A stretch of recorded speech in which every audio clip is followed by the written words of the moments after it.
a little bit about Sandstorm. What storm?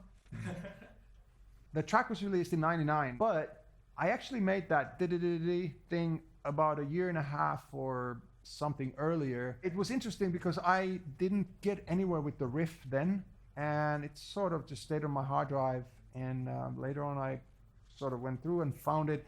The only difference is that I distorted it with this software distortion unit. That became the sound that you now hear, like the distorted thing. At that point, then, '99, I was inspired to do the whole track. One of the things that made me realize that something amazingly good was happening was when I was invited to play at a party called MTV Ibiza 2000. I just went in the back and I was between Armand van Helden and Underworld.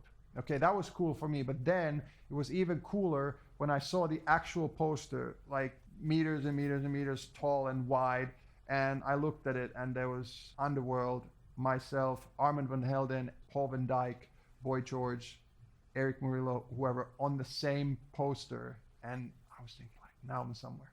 That was cool. At first, I didn't understand it. I didn't know what the hell a meme is, really. And if you go to my, there's too many comments, but if you would go to my YouTube channel and go through my comments, I've actually commented a couple of times, like, dude, it's called Darude Sandstorm, like it says in the description, because I didn't understand what, people were making fun of it. But it took me a while, and after I did sort of start getting clued into it, it was irritating in the beginning because I didn't still understand it while I knew why. And then later on, I sort of started embracing it. Like, it's just been a very sort of good new crowd for me as well. I'm going to give you a sort of a sad story, but still, I'm going to give it. I was in Australia a couple of years ago.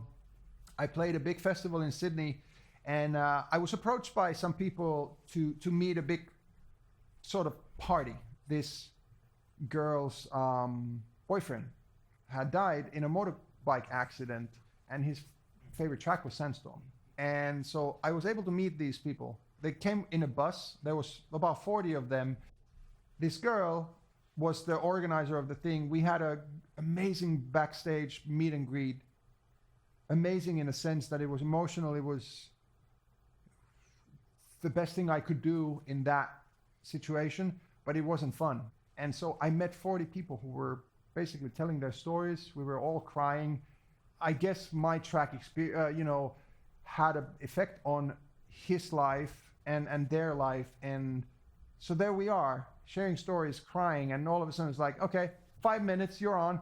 And I'm just like, what the hell am I supposed to do right now? And I did go on, I played, and then about 15 minutes before my set was supposed to end, I remembered, it was sort of planned, but I remembered, I pulled on a t-shirt they gave me. It had his name on it.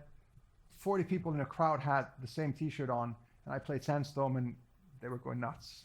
And I'm getting sort of emotional right now. It was insane, and to have that kind of effect on somebody's life, I can't, it was crazy.